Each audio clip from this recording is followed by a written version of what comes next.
In the summer of 1996, a standard Trans World Airlines flight was set to travel from New York City to Paris, France. It was a routine flight with nothing out of the ordinary until disaster struck. The plane erupted into a fireball in the sky and crashed down into the Atlantic Ocean. Immediately, the world began to wonder, was this an unfortunate technical malfunction or a more sinister act? Today, we're investigating TWA Flight 800. This is Red Web.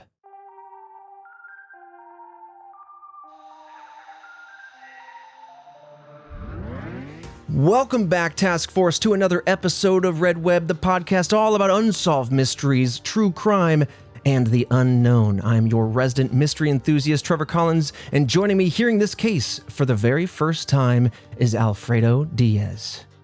I'm wondering why everyone is jumping to possibly some type of incident that isn't just a malfunction. Mm-hmm. You know, what year was this again? 1996. 1996.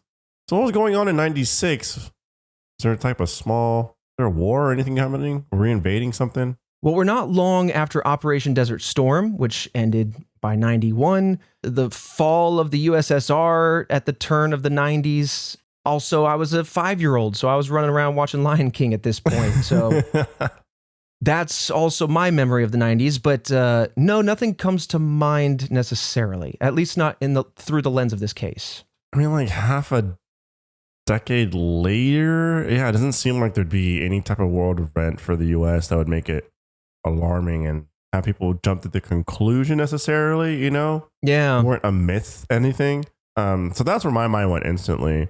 And then, you know, did we recover the black box? Did we recover a piece of the plane? Were we able to tell what happened? Because also, what is the statistics for planes crashing? Mm-hmm. Where people are like, maybe it was something else. Or just people just want to think something grander, something different. These are all great questions, very good instincts, and some of them we'll cover. I mean, I love the idea of recovering these pieces.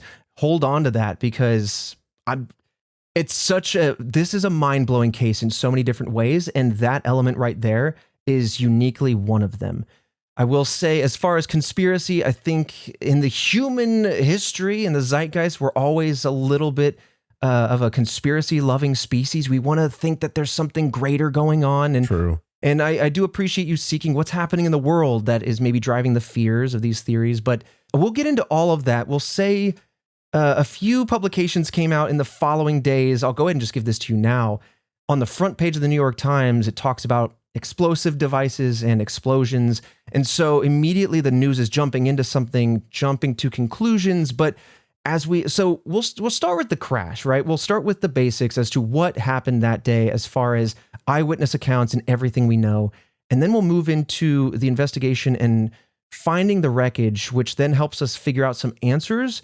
And then we'll move through the theories in order of our understanding in real time as the event unfolded, because true insight with a very strong consensus didn't really follow for a few years. And so this is a really interesting case where we have a very confident consensus by the end of all of it, but you still have people, even to this day, but certainly back in the late 90s, mid 90s, leaning on some of these more conspiratorial thinkings, because there are a few elements here that raise some tiny little flags and make you go how and why.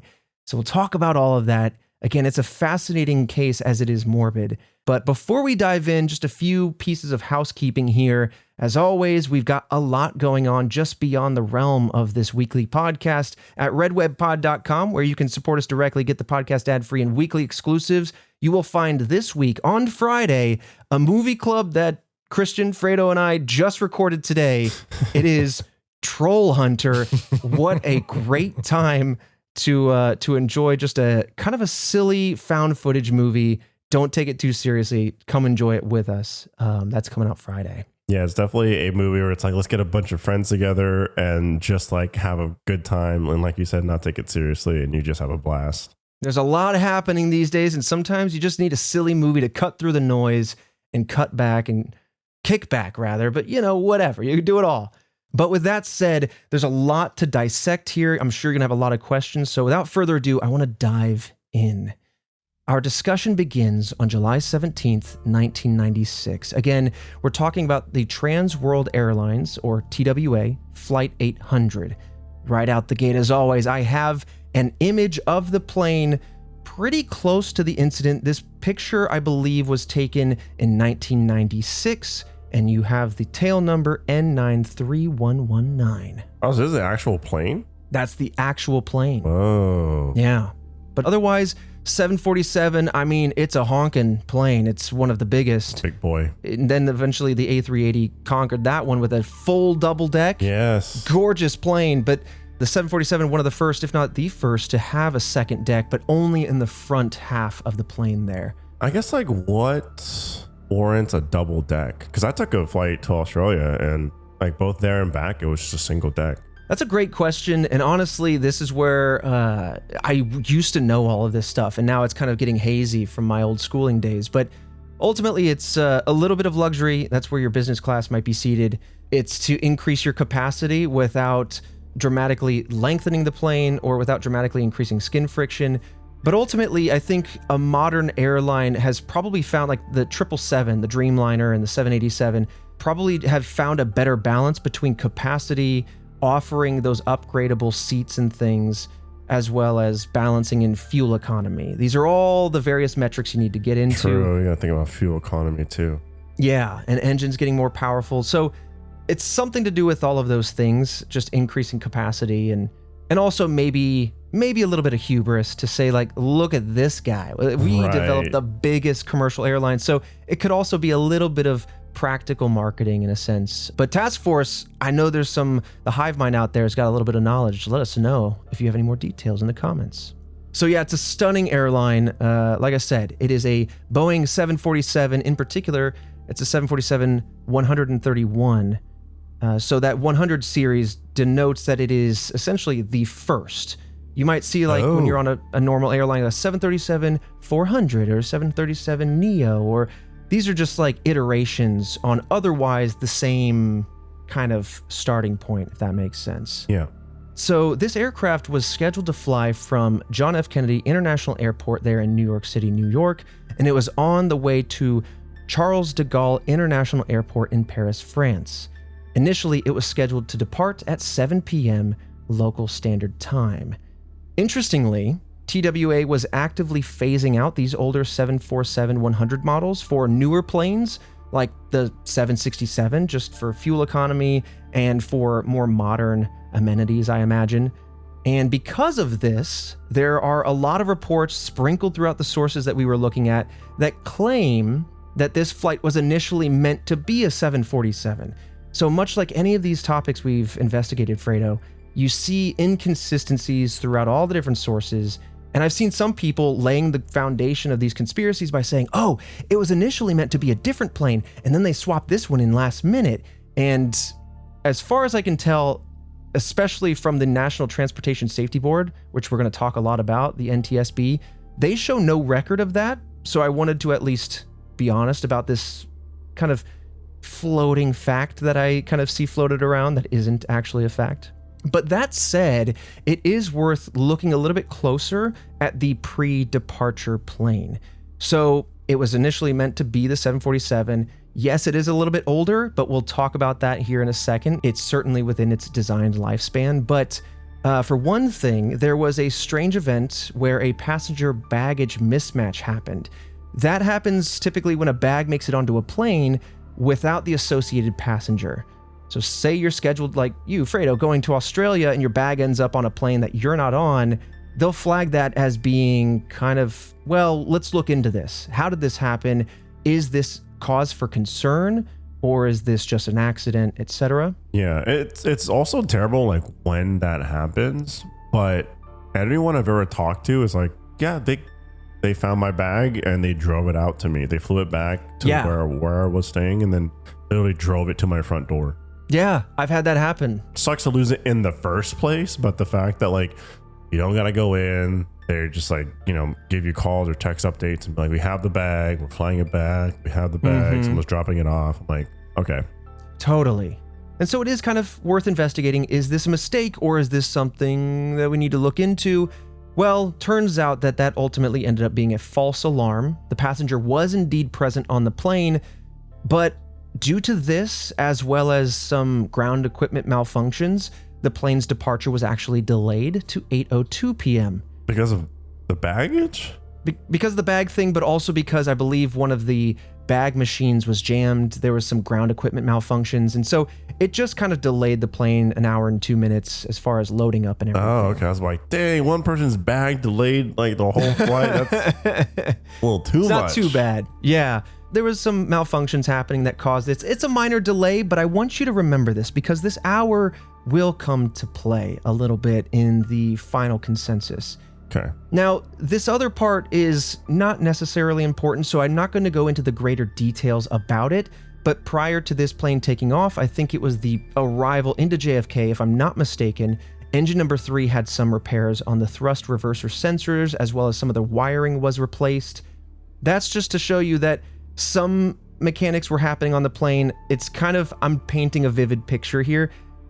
It's to show a little bit of the age of the plane. But otherwise, engine number 3 is not a huge concern on this flight or in this case. Okay. I also just wouldn't want to be on a plane where they're just like, yeah, we replaced some parts. I bet you have, though. Smack the plane on the tail end and be like, good to go. Yeah, go on, get out of here. Maybe give it some test runs with some other crew and members before I jump on it. Sure, yeah, right. Well, there's some redundancies built in. Trust me, as somebody who studied aeronautical engineering, I don't want anyone to walk away from this episode terrified of flying. Flying is one of the safest modes of transportation. I trust inherently the materials and the engineering that goes into these things. I don't know if it's better or worse that you understand that I've designed parts that fly today. I don't know if that's a good or a bad thing. Well, an inside peek at it, but also it's, it's more dangerous driving in a car. Certainly. And so really, this is a very tragic case. There is no getting around that, and it is something that happened. So, like, facts are facts. Yeah. But at the end of the day, there is a cold comfort in the fact that we learned so much from this incident, and we'll talk about those things. But anyway, we're in the kind of pre-departure stage. There's a minor delay, but after a few minutes, the plane begins taxiing, and it's an otherwise uneventful takeoff. It takes off at 8:19 p.m., so not too much of a delay. But again, remember that they were sitting on the ground for a little bit here with the passengers on board. And then 12 minutes after takeoff at 8:31 p.m., TWA Flight 800 exploded and crashed into the Atlantic Ocean near East Moriches, New York, just off the coast of Long Island. How many minutes after takeoff? Just 12 short minutes. I mean, they had only made it 54 miles or about 87 kilometers if you prefer. And in fact, I do have an image for you, Fredo, here of the flight path. This comes from thisdayinaviation.com, but it shows the path the plane flew. And you can see, if you look a little closely, there's a red, a green, and a yellow box. Mm-hmm. We'll talk about those boxes later, but those are essentially the wreckage zones where the plane came down in pieces. They were not up there luckily they immediately went in over the water. Mm-hmm. You don't want pieces falling from the sky. Oh my, yeah. They're not high enough in the atmosphere where it's going to burn up or anything. That's going to land on someone's house. Right. So this is where it crash landed. And, I should say, tragically, there was 212 passengers and 18 crew members. And in total, all 230 passengers and crew members on the plane perished in this crash. And there are renderings of our best guess as to what this crash looked like. If you want to go look that up, viewer discretion is advised because this is one of the most dramatic renderings or plane crashes I think I've ever seen. But in brief, the plane went up. There was an explosion on the bottom side of the plane between the wings. Again, we'll get into these details on what happened. And after this, pretty quickly, the nose cone of the plane with the cockpit and with I'd say almost like a quarter of the front fell down, moving the center of gravity back on the rest of the plane, tilting it up. And so now, like a rocket, it starts to shoot up into the air, turns up, putting its belly upward, and now it kind of dives down. Oh my. And with that rapid decline in altitude, it starts to shred into pieces where the wings fall off, the back of the plane falls off. It is truly horrifying. It is, I'm sure, like a visual Final Destination-esque type moment where it's not just like, it's not a quick, right? And you say like explosion, you hope that it's quick and painless. Right. This is, no, these are the people on this plane, the crew, they are terrified in their moments before death. I can't even imagine, the fear. You hope that it's a quick, instant, painless sort of situation, but and it's interesting that you mentioned Final Destination because, to my memory, Fredo, I know you know that franchise way better than me. Wasn't that plane also going from JFK to Paris and also exploded? Yeah. I'm only curious, Christian, if you don't mind. Oh, interesting. Was it inspired? Yeah, was Final Destination inspired at all by this tragedy, Christian, if you don't mind kind of looking into that? Yeah, because they had the teachers. They were speaking, one of the teachers was speaking French. Yes, and there was a French class on this plane. Yeah, there was 20 students. Really? From a French club on this plane, genuinely. I feel like it's got to inspire the movie at this point. There's too many parallels. Really, truly. Whoa. Yeah, I honestly didn't want to get too candid about the passengers because it is so heartbreaking, but you mentioned that, and yeah, some of the headlines really focused on that because it is the most upsetting part of the plethora of victims. Yeah, I'm not seeing any official confirmations from people who worked on the film, but there are a lot of conversations amongst the community where they're saying that if there wasn't direct inspiration, it seems very clearly to have taken some inspiration from it. Okay. Well, yeah. I mean, I'm with Fredo. It feels like it's so strong that it's, how do you deny that? Yeah. Same destinations. There's a class. They both exploded in the air and fell apart into pieces. And it wasn't just like the whole plane combusted. It was like, there was. It was a localized explosion. Explosion, malfunction. And then like the plane and its people on there were, realizing the final moments. I'm like, it all kind of pans itself together. It's very nearly one for one. Now, witnesses say the plane exploded, right? So we have hindsight. We know what happened. We're right now try to look at this through the lens of the people witnessing and experiencing this in real time. Because otherwise, the plane disappeared from radar. It went down. We don't know anything. So witnesses are phoning in. I believe hundreds of witnesses are calling in, all from all over the place, many of which are actually flying in the air or in other airlines. In fact, there was a flight crew of the Eastwind Airlines that saw this explosion. We also have individuals from all over the place reporting a streak of orange light that emanated up from the ground. We'll hold on to that and talk about that in the theories a little bit here. But, other than the few things I walked you through, like the baggage issue and the ground, again, this isn't a plane issue, this is a ground equipment malfunction, because prior to this explosion, this crash, there were no other issues reported on this plane. There's nothing that really makes us go, oh wow, we should have looked into that report. It seems like it was fine. And so it is worth noting that this airplane, like I kind of hinted at, it's not young, it's getting kind of old. It was manufactured nearly 25 years prior in November of 1971. It had accumulated around 93,303 flight hours. And if you looked at how many flights it took, it was around 16,869.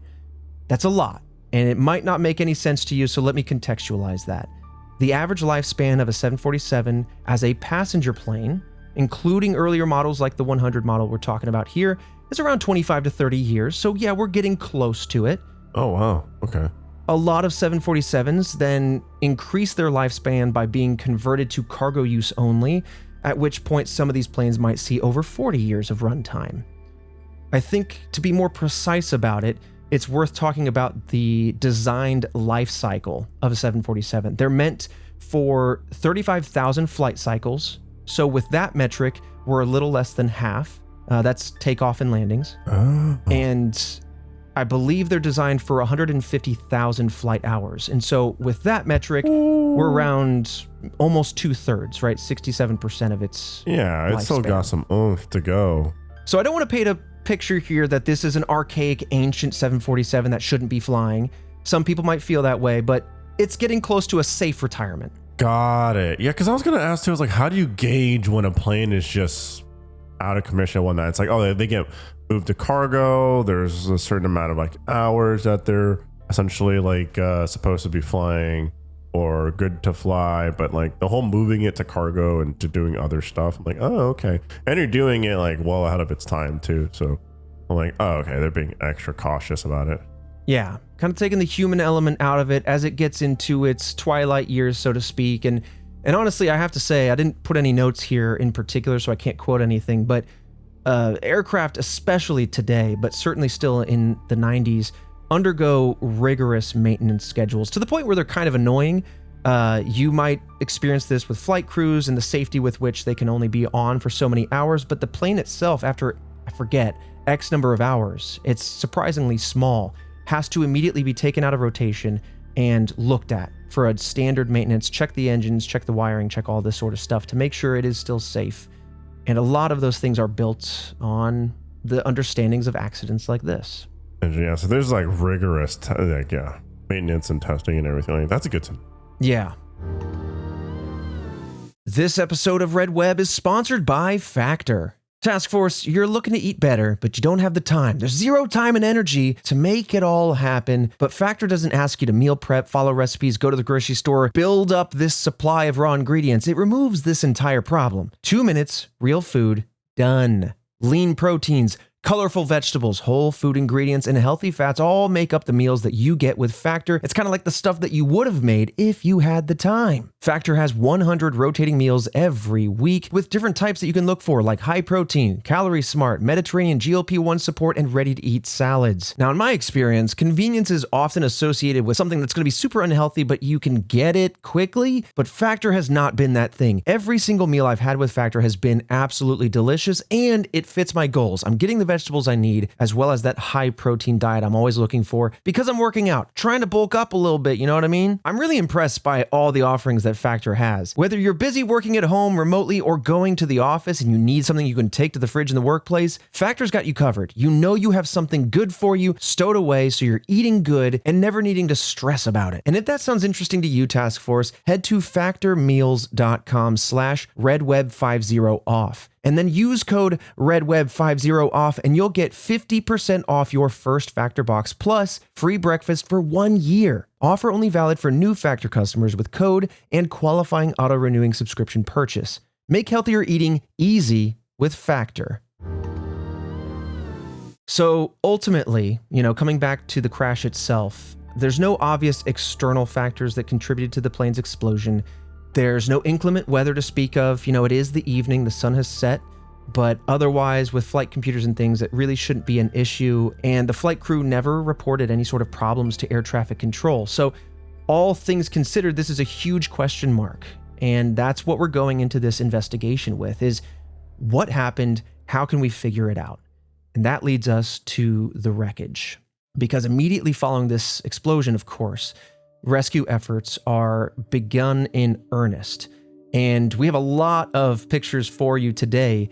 And these are all photos of the wreckage recovered from the Atlantic. You see them dredged up on ships. You see parts of the fuselage pulled up. You see the part of the cockpit pulled up on a crane. Oh, yeah, it's upside down, pulled up on a crane. Mm-hmm. Oh, my God, in pieces.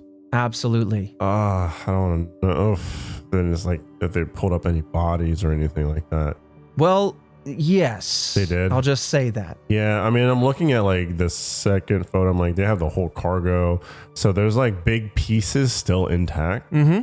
I mean, everyone's strapped down too, I'm assuming. A lot of people are strapped down. So it's like they're with that piece. Mm-hmm. Oh, that's harsh.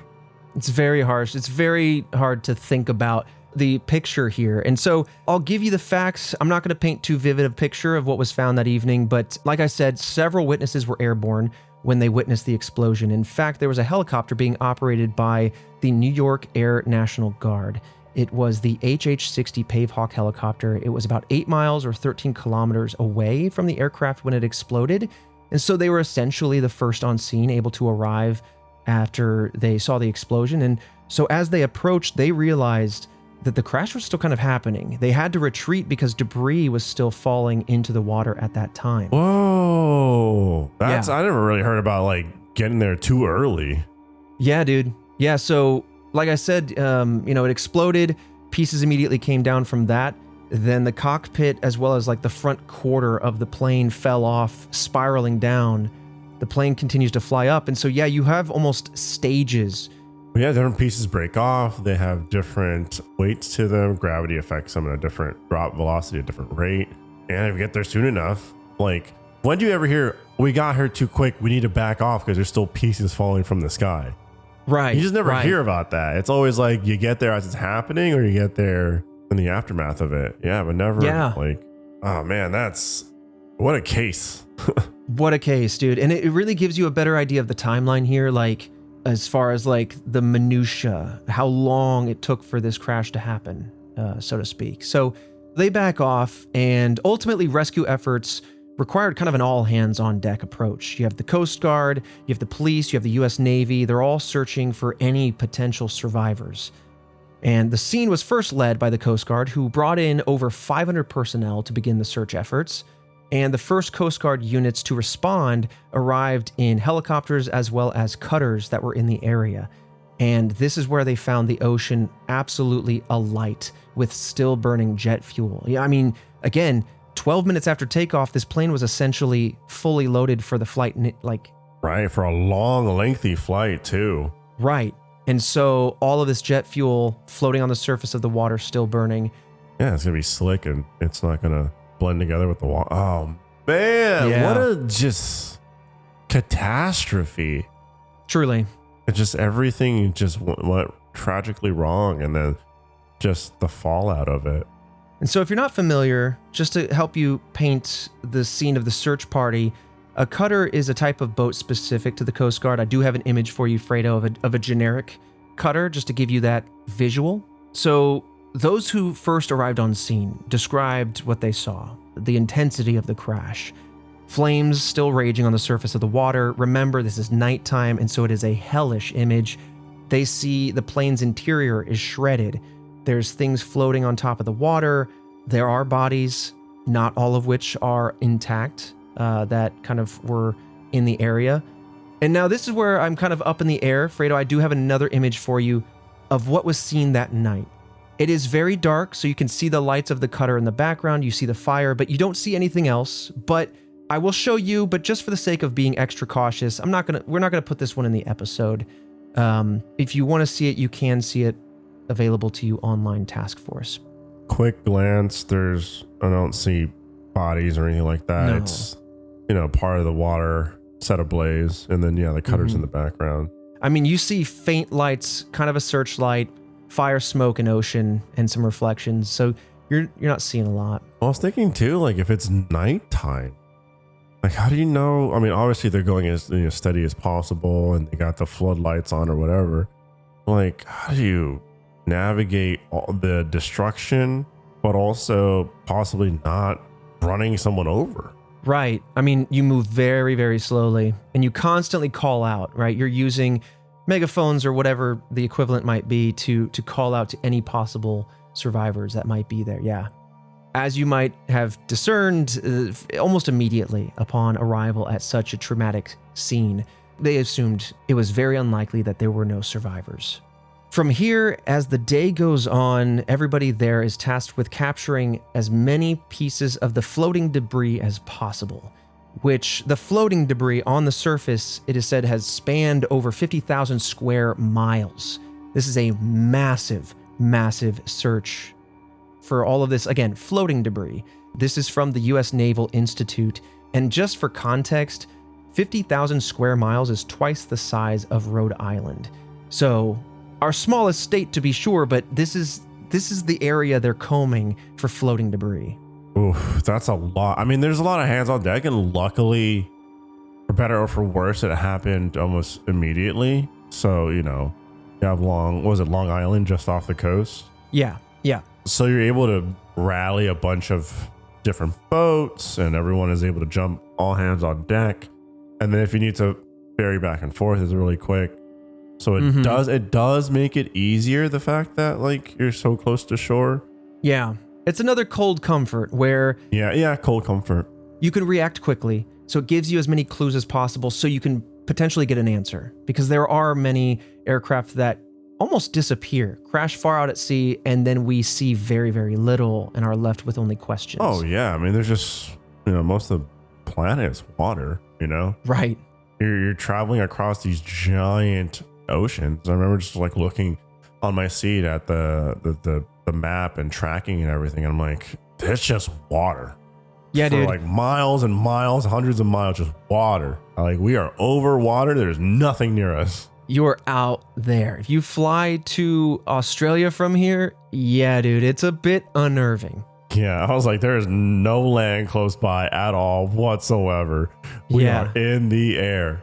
You might as well be an astronaut at that point. Yeah. When I flew to Japan, it was kind of like, oh, I looked at the flight path afterwards and I was like, oh, we're kind of off the coast the entire time. You go up through Canada, around Alaska there, and then down along the coast of Russia, and then you come down to Japan. So you're never too far away. Oh, really? Yeah. And I was like, oh, that's kind of nice. But Australia, man, you just got to go for it. You're flying like Point Nemo out there. You are very out there. I don't know what thalassophobia is for the air, but I feel like I just painted a picture of that. So, like I said, 50,000 square miles. They're looking for floating wreckage. At this point, the Coast Guard shifts from capturing debris that's floating on the surface as the Navy then begins its efforts for dredging for wreckage on the ocean floor. And so I'll pull up the image here in a little bit, but just to get you thinking, the flight path I showed you that had that red, green, and yellow boxes, those are the 3 distinct areas that they're dredging for, I believe. They're diving to depths between 105 and 150 feet in order to complete the underwater search and recovery operation. I don't believe that necessarily is the full depth there, but I'm trying to say that there are divers in addition to this. They're not just kind of using sonar and dropping cranes, essentially. It's a very hands-on active search under the water. I can imagine you just really ain't going to have much visibility, though. That was an issue. That was definitely part of the challenge with this particular search and recovery, yeah. These operations were ultimately directed by, again, the NTSB, as well as the Federal Bureau of Investigation, the FBI. Now, the first Navy ships arrived at the East Mauritius Coast Guard Station on July 18th, 1996. This is the day after the crash. And they used sonar technology to kind of survey the sea, to identify bodies, luggage, seats, and other debris on the ocean floor and try to figure out where they need to be focused at and kind of looking. According to reports, one of the dramatic findings was actually in doing this sonar kind of scanning, they did find a 20-foot section of intact fuselage. And the scan showed, down to the detail, this is wild, it showed letters on the side of the fuselage, TRA, which would be for the Trans World Airlines painted on the side. They could even see windows. And so in some weird sort of way, like Titanic comes to mind. I know that's separated by decades, and this is more like a day, if not hours. But there's something so deeply unnerving about seeing photos or scans of an otherwise common object, a boat, a plane, in a place it doesn't belong, the bottom of the ocean. That's so weird. No, 100% agree. The perfect visual you're talking about is the Titanic. Yeah, 100%. yeah. And so this is where those 3 major debris fields come from, right? We have divers looking around, you have sonar being activated, a lot of effort to search and dredge underwater. And so that's where you get those 3 areas. And I'll go ahead and show you image F and G so you can take a look. It kind of like breaks up the 3 areas to focus on like where each part of the plane landed. So the red section, which is that middle band where the explosion happened. Oh, wow. This is a great visual. Yeah. Go ahead and describe what you're seeing for anybody who can't look at it right now. I'm going to start with the second photo here, which is the plane. And it's broken up into 3 pieces and 3 colors. Mm-hmm. So the cockpit, pretty much the entire front cockpit, maybe a little bit more after that. Probably maybe into like the bathroom. Sure. Like business class and flight deck. Yeah. That's yellow. Then in red is probably like where you would enter the plane. Mm-hmm. And then the rest of it is green, and that's just the rest of the plane. And then in the second photo is the plane over the water. You got some of the landmass behind it. And then it literally has just a line where like, okay, green comes down, it lands here. Yellow comes down, lands here. Red comes down, lands here. Essentially like where they broke off and then where they landed. Which surprisingly, yellow, which was in the front, landed in the middle between the red, which is kind of like the neck of the plane, and then the massive portion that is the rest of the plane from neck down landed towards the front. I mean, it does have the wings and everything like that. Yeah. So I'm sure it affected the way it was falling. But you just think that like, okay, as the pieces come down, whatnot, maybe it might be a little different. But no, like, I guess if the front breaks off, right, and it lands. Yeah. That's what, yeah. So the explosion happens near the red area. All that red rains down immediately. Yeah. The front of the plane, the nose, then dives pretty quickly after that because it's separated. Yeah. And then the green portion continues to fly until it turns over. It starts to break apart. So that's how you end up with the red zone, yellow zone, and then green zone. That's a good visual, but very tragic. Yes. And these visuals come courtesy of the NTSB. So they're then, of course, now dialing in where they need to be looking, where everything might be. And so they bring in the equipment to extract all this debris. And I mean extraction. They're really pulling out all of these pieces. And I'll tell you how much they get out in just a second, but they're finding parts, things like engines, which weigh over 9,000 pounds. They're pulling up shrapnel and seats and anything that might have sunk. A lot of this stuff obviously floats, but the extraction efforts were reportedly treacherous. You mentioned the visibility in the water. That's exactly what the divers were dealing with. Yeah. In fact, I don't know what might have caused this because I know that these were trained individuals, but decompression illness, right? The bends was afflicting many of these divers.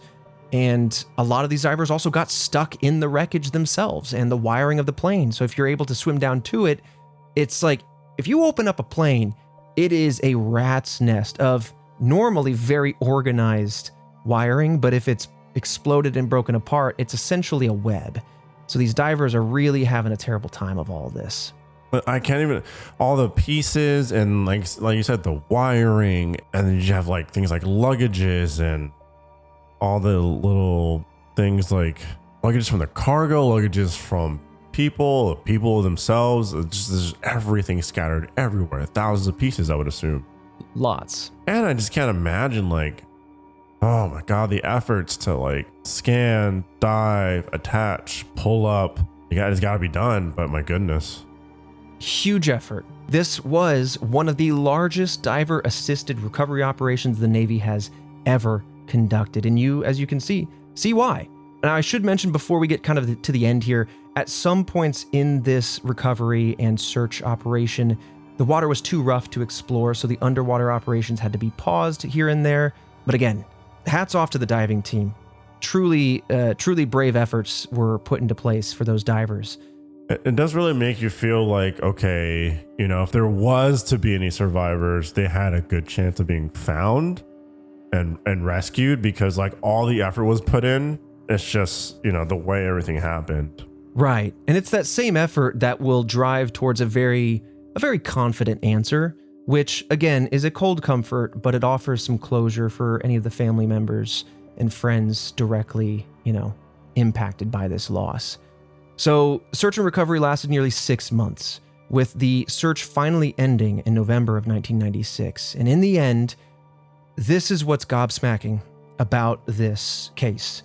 It was a huge search effort, but the remains of all 230 victims were in fact recovered. Really? And yes, and more than 95% of the aircraft, by some estimates, upwards of 98%, were recovered.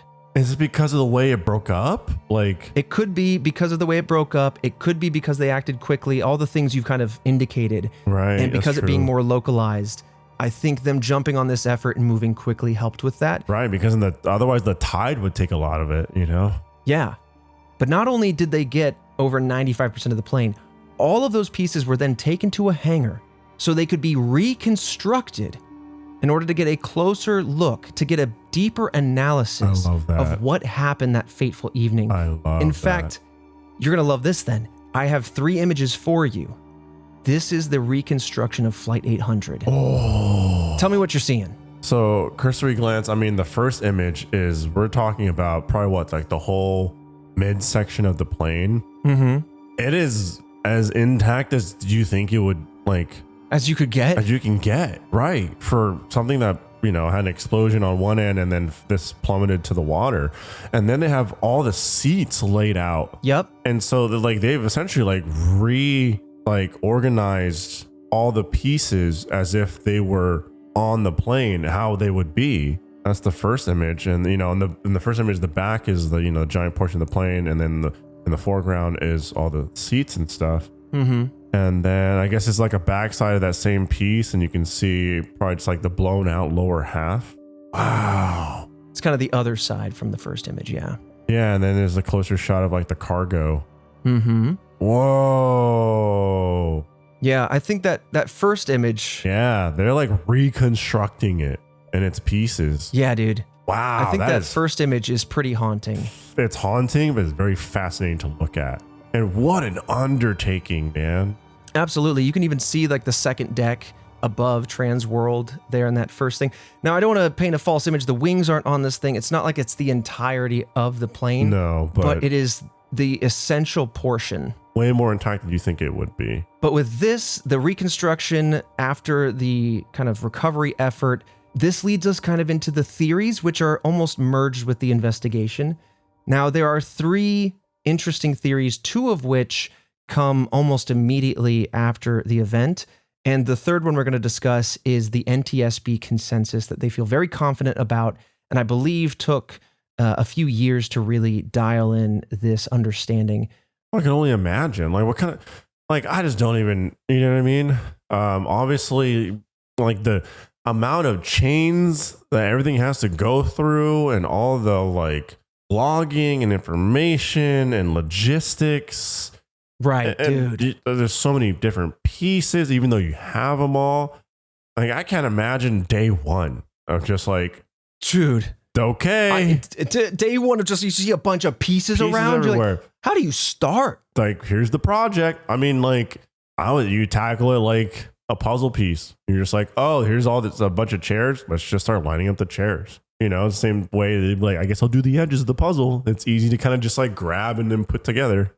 Yeah, dude. Wow, so I guess maybe you start with like the big sections of the fuselage and go from there. Yeah. Massive undertaking, man. Yeah.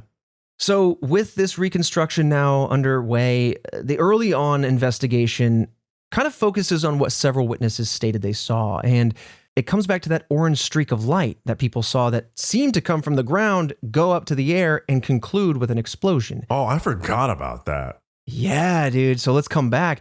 And so a lot of people thought from this that it must have been a missile, because some people kind of reported that there was a missile contrail near the plane at the time of the explosion, right? The smoky trail that comes out of the back of a missile. This led authorities to speculate that there was potentially an act of terrorism.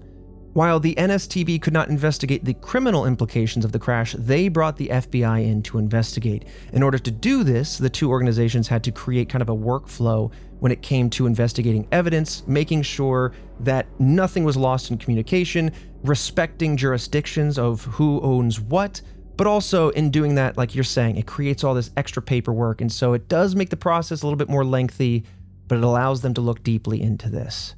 So some reports state that the FBI found trace amounts of explosive residue on 3 samples across 3 separate locations of the plane. However, while the FBI believed that this could point to missile activity, the NTSB was hesitant to label it as such. It's unclear why they were reluctant or hesitant, maybe because they didn't have enough information, maybe because it would be a terrifying bad look, who knows? But this theory made it, as I kind of hinted at the beginning, to the front page news of the New York Times just 2 days later after the crash on July 19th, 1996. The front of New York Times is talking about this explosion that rocked the plane. I'll go ahead and quote what the New York Times says on the front page that day. It says, quote, investigators suspect explosive device as likeliest cause for crash of Flight 800.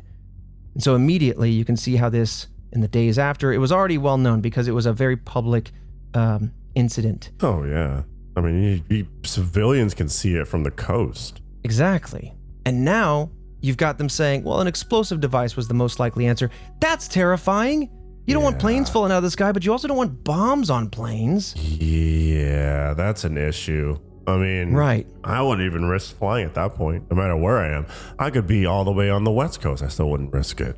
this is where, again, the NTSB was a little reluctant to label it as such, and the NTSB was unable to determine exactly where the explosive residue would have come from. And so in order to test some of these theories, the NTSB subjected various pieces of aircraft debris to explosive materials, and in some cases they actually exploded them. And then they took those debris pieces, not from this plane, but from very similar plane parts, put them into ocean water, and from this they learned that any explosive residue that would have been present on any pieces of debris likely would have dissolved in the ocean water within 2 days. And so since much of the wreckage took far longer than 2 days, many began to kind of wonder if this residue was placed there afterwards. Though investigators are theorizing other more mundane answers, right? Like there was the idea that maybe there was contamination from the military personnel when this aircraft was used to transport troops back during the Gulf War in 1991. Would it still be on there? I don't know. But that's kind of the theory, because they're like, okay, fine. If it wasn't a missile and it wasn't an explosive device, how did this residue get here?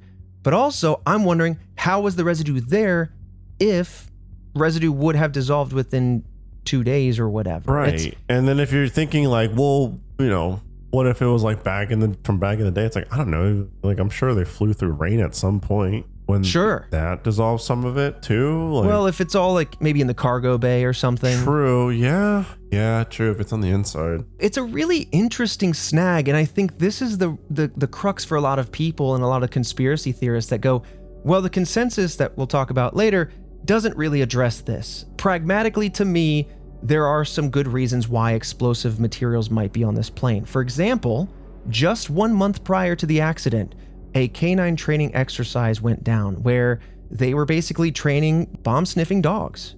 And they use containers with actual explosive ingredients in them so the dogs can find them.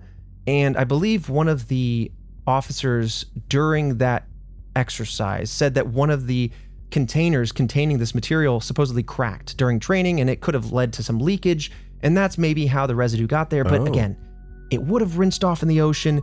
So is this a false positive? Is there actually no residue? That's a really interesting question. It's gotta be. I mean, there's the thing, did the malfunction like in that explosion cause some of that residue? Like, probably not, but probably not, because these are certain ingredients that would have to be involved with the making of an explosive device, not something that would have kind of been the aftermath product of a flame explosion or something like. Yeah, some type of circuitry malfunction. Right. I mean, yeah, that makes total sense. Oh, man.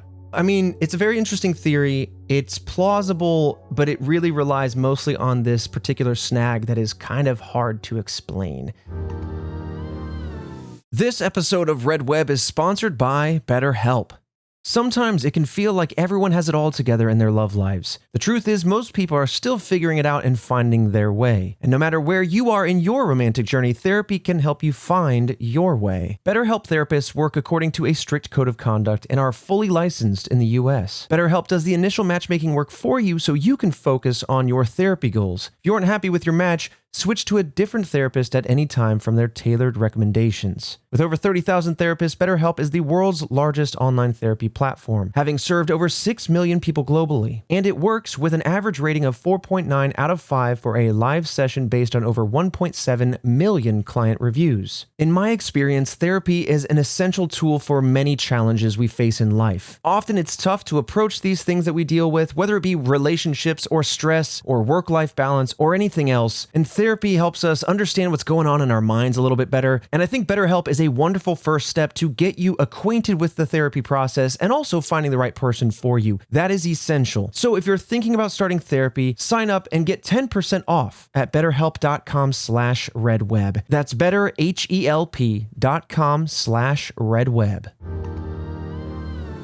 And so approaching this orange streak of light from a different angle in 1997, there's an amateur geologist named Michael Davis. This is where we're moving into the next theory. He suggests what's called a bolide, B-O-L-I-D-E, might have entered the atmosphere and exploded near the airplane, causing it to crash. It's essentially a large meteoroid that is torn apart by the atmosphere. This tearing apart of the bolide creates an airburst. And so this explosion, it might have just been like this very bad accident. Freak accident is what he's kind of saying. What? That it entered the atmosphere. The orange streak was actually this thing entering, and the explosion happened to hit the plane as it was coming down, or a piece of debris hit it. I think that's really interesting. It's plausible. You know, a lot of the people said that the orange streak of light came from the ground up. And so I'm thinking, is there some sort of weird parallax effect where someone flying in a plane or a helicopter saw this and misinterpreted the streak of light?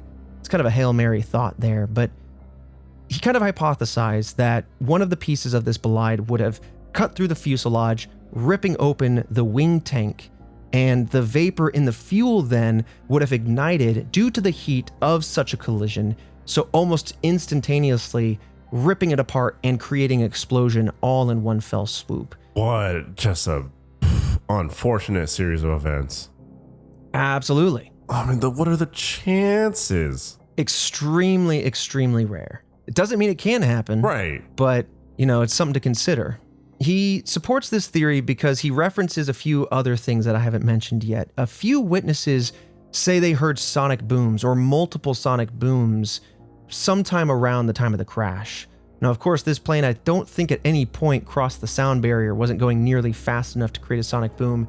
It could have been a misidentified explosion sound, Yeah. but in his mind, that could have been this meteoroid hitting the atmosphere and creating these sonic booms. So he also references that according to the FBI report, there was an estimated 200 holes in the fuselage. This, Davis believes, were indicative of metal being cut by fragments of the bolide. Now, ultimately, as I kind of indicated, scientists dismiss this theory because the probability of this happening, you know, it cutting through the atmosphere and flying directly into this plane specifically at the exact moment, is extremely low. Though extremely low as it may be, it's not uncommon for a bolide to enter the atmosphere and explode in a bright flash of light.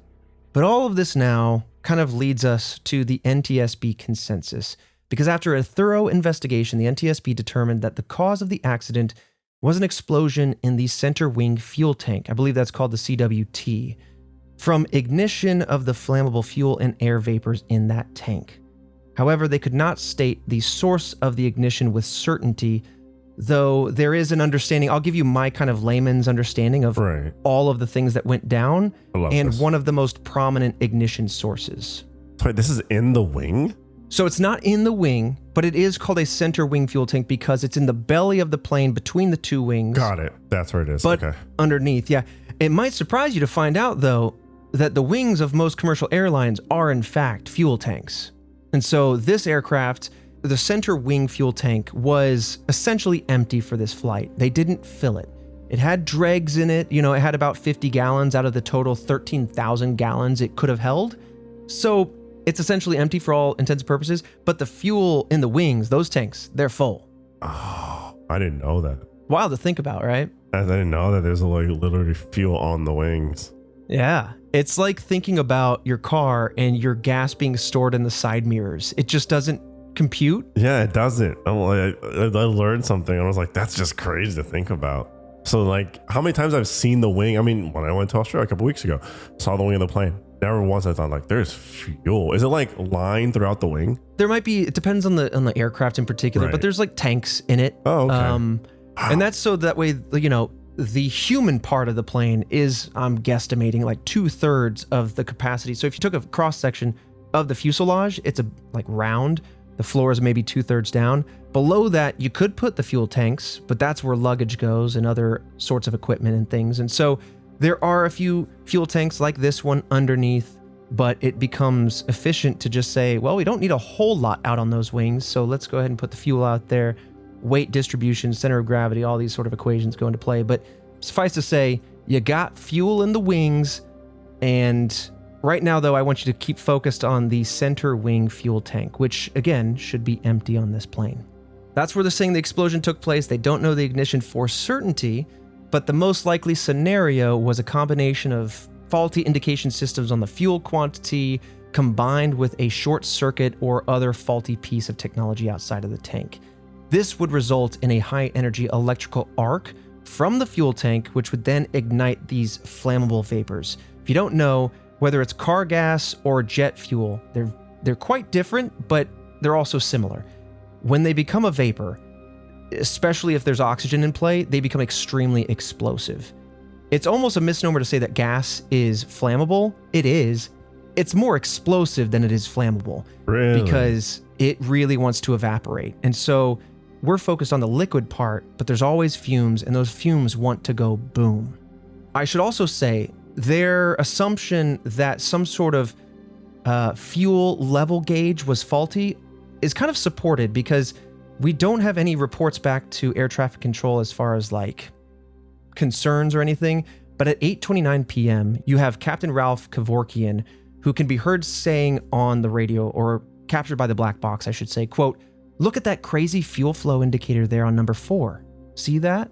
So if this meter is flipping around or showing a weird volume amount that is unexpected, it could imply that maybe this fuel flow indicator was faulty, i.e. maybe that's where the spark came from. Yeah, because I did notice something, like a little glitch. Oh, I should say, because I did put it here, this comes from the cockpit voice recorder, and we also had flight data, which was recorded. This showed the normal takeoff, climb, and all the way up until the time of the explosion at 8:31, when obviously it stops recording anything. So all this to say, this is my kind of layman's understanding of it. You have the central wing fuel tank. It's the underbelly between the wings. It's mostly empty with residual fuel. Think 50 gallons out of a total capacity of 13,000 gallons. It's essentially empty. You then have old wiring that is running through these tanks, but these are low voltage sensor wires and therefore usually not a concern for ignition. They aren't going to arc into some sort of meaningful explosive kind of way, but they are chafed in places, and we noticed in hindsight that there was exposed wire throughout this plane. Ooh. Now, reports suggest that the hour delay that the passengers were aboard in this summer heat led to increased temperatures in the cabin and in the fuel tank. So remember, even though it was something mundane and had nothing to do with the plane was filled with passengers and sitting at the gate for about an hour, maybe even on the tarmac for about an hour. And so you have the AC running because the passengers need to stay cool. And that AC has heat exchangers. The air conditioning packs are actually located underneath the center wing fuel tank. And so as you're getting pumped with cold air, that heat has to go somewhere. You pull the heat out of the air and blow How cold. is it there? That's a great question. And it might not be there anymore on newer planes. That's true. So all that's heat getting collected right there in this area. Meanwhile, it's also still hot outside. So all this is going on, and the residual fuel within that tank is starting to vaporize under this heat. So then after takeoff, this wouldn't be an issue, by the way. There are some more freak incidents that happen. So soon after takeoff, some unfortunate circumstances kind of sealed their fate. On one hand, you have the drop in the air pressure outside of the plane that happens as you climb in altitude. There's somewhere between 13,000 and 15,000 feet. And the fuel vapor in this tank is now able to, under this new environmental pressure, mix with oxygen in a way that creates an explosive concoction. It's an explosive ratio. Again, it's alarming, but it's not the end of the world, so to speak, until something else happens. And again, we don't know this for certain, but one of the other prominent theories I read about was that, yes, it's low voltage wiring going through this, but somewhere up elsewhere in the plane, these low voltage sensors are right next to high voltage lighting wires. And so as the cabin lights are being used, turned off and on, these exposed old chafed wires might have just had a spot where energy could arc. So this high voltage jumps to the low voltage, shoots down the wire, ends up in the tank, arcs, ignites, and creates an explosion. And then you have what happened that day. I'm surprised it hasn't happened sooner, because it just seems like it's more just placement and, just heat buildup, which is like, how'd that not happen before? Yep. It is a tragic combination of situational uncertainty, just things that happened. Again, none of them being dangerous in their own right, but the biggest issue, and a lot of lessons learned came from this, was that they found that throughout this aircraft, there was a lot of exposed wiring, a lot of old wires that should have at some point been replaced or identified. And that is what ended up lighting, again, the fuse, essentially. That's probably what happened. So again, that's one of the other prominent theories for what happened to ignite it. We may never really know for 100% fact, but suffice to say there's several reasons or several ways that would have been ignited that all kind of make sense. And it gets tough because it is a slightly older aircraft, and so any of that wear and tear could show up by creating a spark. So this is the official final consensus of the NTSB, and its final report was released on August 23rd, 2000, where the case was closed. So just over 4 years after the accident. That's probably what happened, to be honest. Especially since they recovered so many pieces of the plane.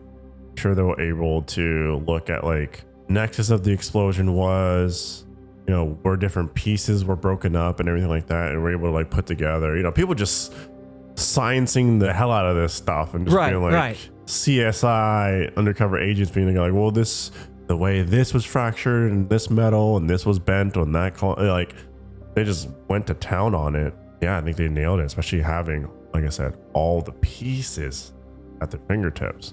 Mm-hmm.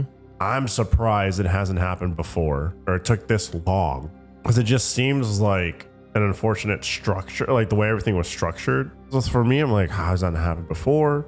Especially because this plane's been commissioned for a while. It just seems like what temperature and some exposed wiring or things like that happened. And but then again, it's like also, how do you, aside from it like being wired that way, how do you really know? You know what I mean? Like, yeah, they do rigorous checks, but are you gonna get into every nook and cranny and check it every day? I mean, they will now because of what happened on this incident. Yeah, that's true. Yeah, that's true. But you're not wrong. Like it seemed like an unknowing game of roulette every time this plane took off, if this was the scenario that it's working with, Imagine being like, oh, I was on that plane yesterday. I don't even want to think of that. I just crossed my mind. Or the flight leading to this, right? Because it had to get to JFK. Someone was on that plane. Right. Oh my God. You just, yeah. Look at life much differently.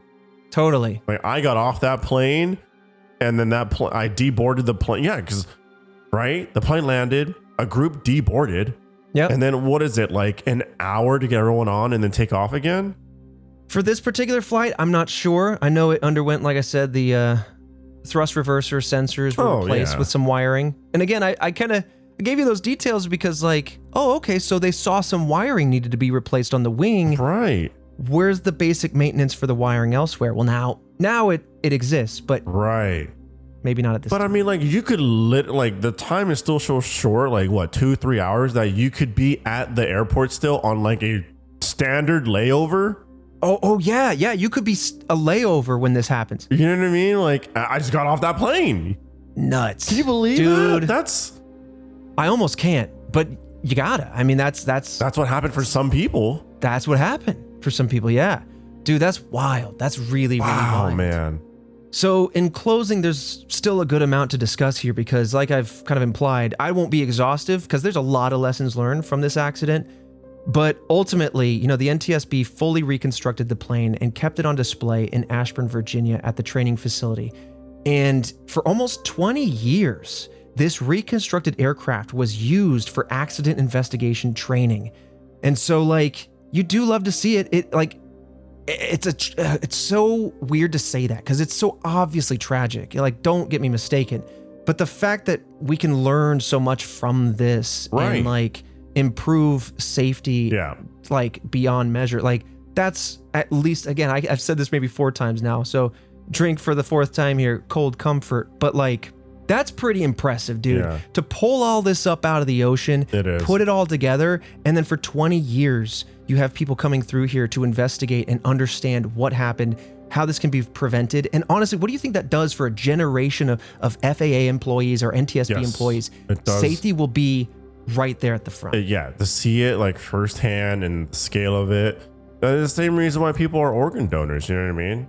We're just like, look, if I'm gonna go in any way, take my death or tragedy, and if you can learn from it, if you can just I don't care if even for me the extreme, like put me on, if I have some kind of radical disease, put me on display, have people learn from me to save future generations, to build confidence in future scientists or whatever. Yeah, or get this heart to a patient that needs it, whatever can be done out of this unfortunate end. They're making the most out of a terrible, terrible situation. Truly. But that is the thing to do though. You know what I mean? Right. Right. To ignore it would be to almost tacitly have another one happen, right? To not learn from it.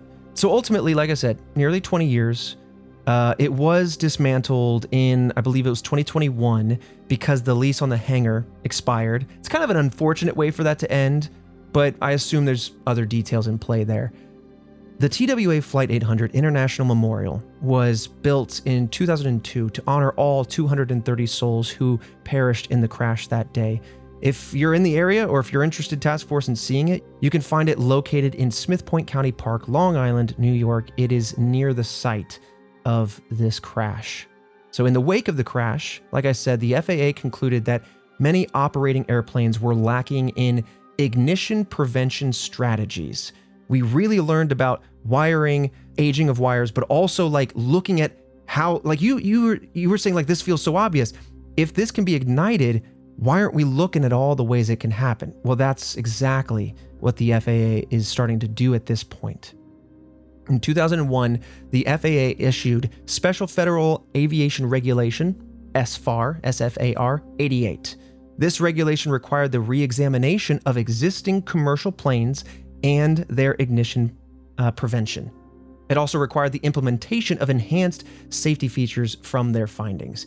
So not only are they saying, I need to get eyes on every single plane, I'm going to take what I learned from that and apply it to all new planes going forward as a regulation. Good, yeah. As you can imagine, while executing SFAR 88, many different airplane models discovered and reported various different ignition sources. So I can only imagine the guy or woman at the lead of the FAA going, oh my gosh, because you're saying this felt like it was bound to happen just based on everything I know about this one plane. Right. Imagine how many other planes felt like they were dancing on a knife's edge. Thankfully, they caught it, right? But imagine seeing that data. I would be scared to ride planes, to be honest. But I mean, that could be applied for anything. That could be applied for cars. That could be applied for gadgets that you're using. Mm-hmm. You know what I mean? I mean, food? How many times does food get recalled? Oh my gosh, more than you want to know. Yeah. Just more than you want to know. So again, because of this, the FAA proposed a rule in 2005 that certain aircraft identified with having high flammability tanks, like the one in this incident because of the heat exchange being right next to it, would need to have a means to reduce the flammability installed. I don't know what that looks like. It could be some sort of venting. It could be some sort of artificial cooling to reduce the vapors.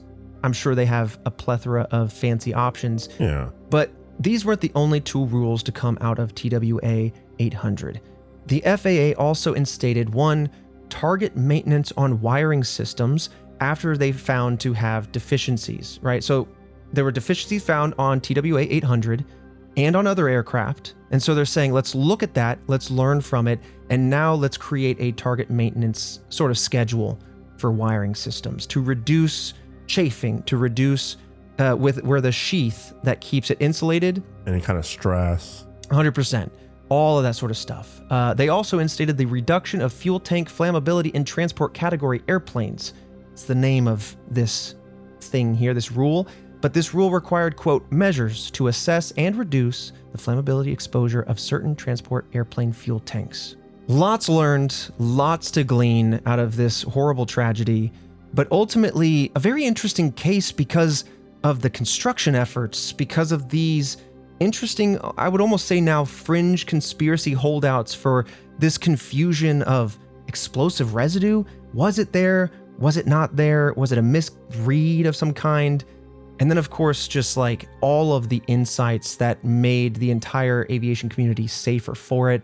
It's just, there's so much packed into this one accident. It's enormous in a lot of ways. Yeah, I think what makes this case so interesting is that there's just so much tangible evidence. We have like upwards of 90+% of the plane recovered. Like, what valiant efforts. And then from there, this whole reconstruction of the plane, and then investigations, and essentially like figuring out the cause of it, and then how that trickled throughout years later for others to learn, and the safety of others. Like, it's just a very, very like interesting case.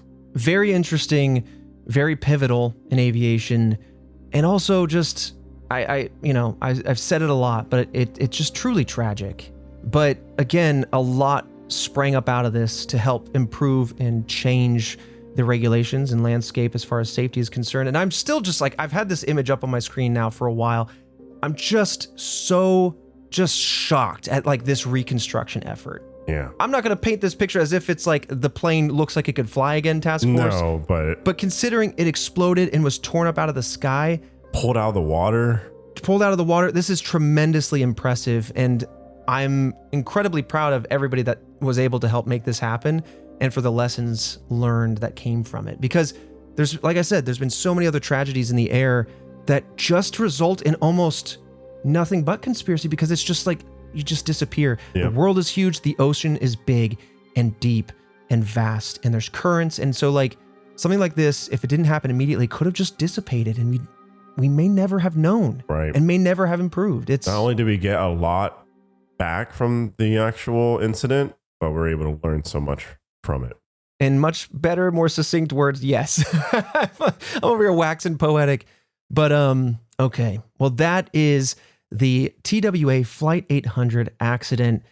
A tremendous case in every sense of the word, top to bottom. Truly, truly wild. But as we come to a close, Task Force, I want to turn it to you. As always, I want to thank you for listening each and every week. We're here in 2026, beginning the second month. Time be flying. But if you want a little bit more out of Red Web, if you want to support us, there's a lot of ways to do that. You can review us wherever you listen to us. It is certainly a way to bolster us, help us find new audience members to also join the task force. You can share us with anybody who loves a mystery, who loves talking about this stuff. I love being able to talk about this with Fredo and Christian and Kat, who is our researcher. And so if you need somebody in your life to talk to, we have our Discord channel where lots of task force members theorize. We have people in your life if you want to share it. If you want Discord access, by the way, that's redwebpod.com. Sign up, become a task force member. And as we come to a close, some shout outs. We have our newest member of the task force elite. You have Sean White. You have our buff scientist of the week, Cody McRae, and our squonks of the week, Broman, Clint from PS3, Tucker did it, and James Hill. Thank you all for your support. And Fredo, unless you have any other questions or last thoughts. I feel like this inspired Final Destination. I just want to go back to that. I feel like it must just have. lined up. It's so much lines up. Well, with that, Fredo, I'll see you right back here next Monday for yet another mystery.